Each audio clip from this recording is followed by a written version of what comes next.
Good morning, ladies and gentlemen. It certainly gives me great pleasure to be here to do this theme address at this conference, Oil Spill India 2022. But isn't it great to be back here at Oil Spill India again? We've had a few years of hiatus due to the pandemic, and finally we can be here in person. I'm sure you'll agree we must be thankful for the technology that we have today that has allowed us to connect and collaborate whilst we've been isolated. But there's nothing like being in the same room to build the relationships, to have that understanding, and to share our knowledge and expertise.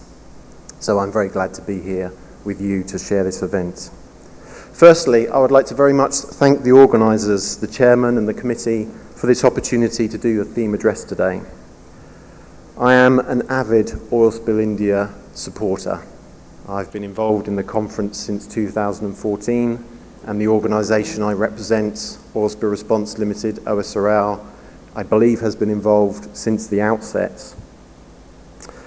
And really that's because Oil Spill India is the preeminent conference and exhibition related to oil spills in India. This conference brings together stakeholders from all aspects of the oil supply chain: exploration, production, refining, shipping industry, government organisations, response organisations, equipment manufacturers, and many more, as well as bringing together high-quality speakers who are authorities in their own field of discipline. And that's principally what makes Oil Spill India so important: the broad spectrum of attendees who come together and the high quality of speakers, which allows this event to be an excellent opportunity to share knowledge, know-how, experience, and ideas. And that brings me on to the theme of this conference: commitment, synergy, and excellence. Three words that help define our enduring values with regards to oil spill preparedness. So let's start with commitment. Oil, of course, has been used by humans for millennia. I'm not sure if you're aware, but the first known basic oil wells were dug in 347 AD. However, for most of humanity, crude oil came much later, with modern production commencing in 1857, and the first oil well here in India, in Assam, in 1889, completed in 1890. So that's over 130 years ago. So oil has been with us for a long time. And of course, I'm sure we'll all agree we're very much in the energy transition and we need to move away from fossil fuels, but oil will be with us for many years to come.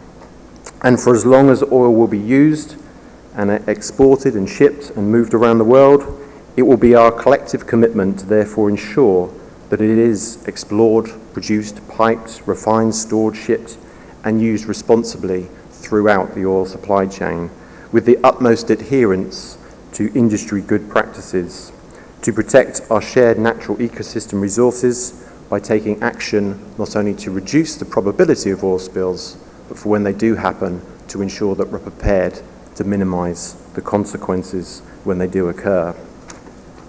And preparedness. In OSRL we have a mantra that we say about preparedness, and that is, to be prepared, you need a well-developed plan. That's the first thing. The plan needs to be properly resourced: people, equipment, additional support. All of those responsible for implementing the plan and responding to the oil spills need to be appropriately trained and competent at all levels. And lastly, that all elements of that capability are regularly exercised and tested. And it's these four tenets of preparedness: plans, resources, training, and exercises that make up the key components of any response capability. And we remain committed to maintain that high level of preparedness. So just to reiterate, I believe it remains our collective commitment to protect our shared natural ecosystem resources by being prepared and ready for an oil spill. And this conference is the perfect setting for us to build upon that commitment with the partners we work with in maintaining and enhancing our oil spill preparedness and response capability. However, I'm of course talking to the converted here in this room. The organisations, the companies, the peoples here today represent the committed already.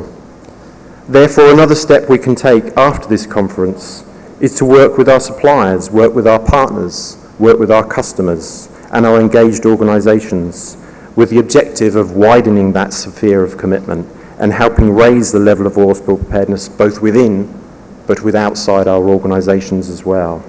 So that's our commitment. And referring to partners and organisations we work with is a nice segue to the other element of the theme, synergy. No single company, organisation or government has the capability to single-handedly respond to all oil spill scenarios effectively. And therefore we must work in partnership to maintain effective response capability at all tier levels. Tier 1, of course, at our sites, Tier 2, regional, national, and Tier 3, international.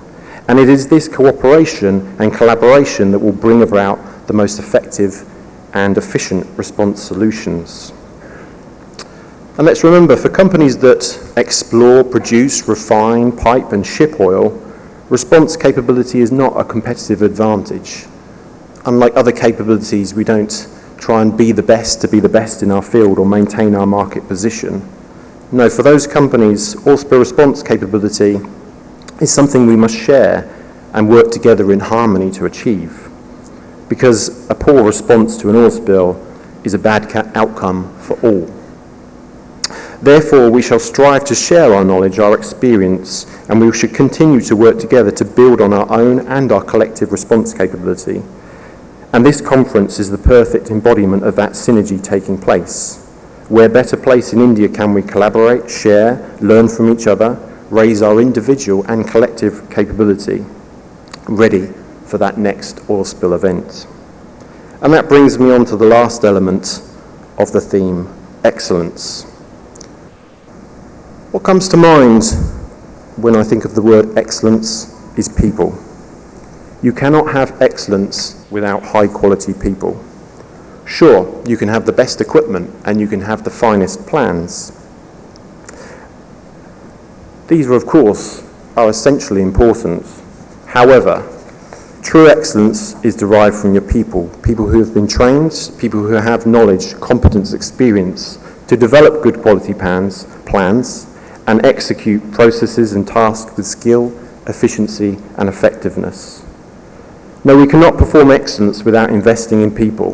That is, investing in their technical capability, their leadership, giving them experiences, opportunities to grow and to learn, to make mistakes in safe environments such as exercises and not in the real response, to provide them with feedback, to ensure they understand their role individually and that of the team around them.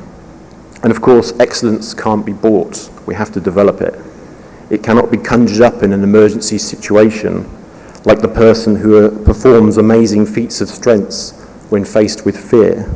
On the contrary, fear, of course, is our enemy to perform with excellence in a response. An influential person once said to me, the importance of a high-quality plan is inversely proportional to the competence and the quality of your people. So let's think about that for a minute. That's not to say you don't need good quality plans or good quality equipment, of course you do. However, training and competence of people is of primary importance. Without them, plans will not be executed efficiently or effectively. And that brings me back to this conference, when we talk about training and competence. Ultimately, we're here today to learn. Learning is at the heart of developing excellence.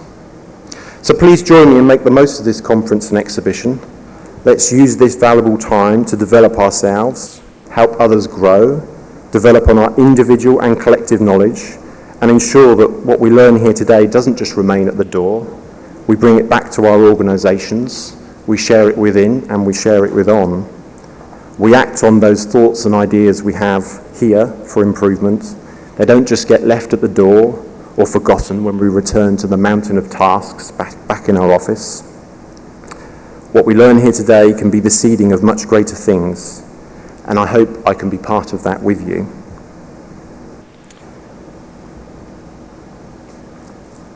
So let's think about that. Commitment. It's our commitment to maintain effective oil spill response capability. With synergy, we can collaborate, we can work together, we can build the best solutions. And we're here today, we can develop excellence. And I want to be part of that shared learning with you. So please join me in enjoying this conference and exhibition, and let's make the most of that commitment, synergy and excellence together. Thank you very much. Oil Spill India 2022 is dedicated to the Honourable Prime Minister's Swachh Bharat Abhiyan and Clean Seas.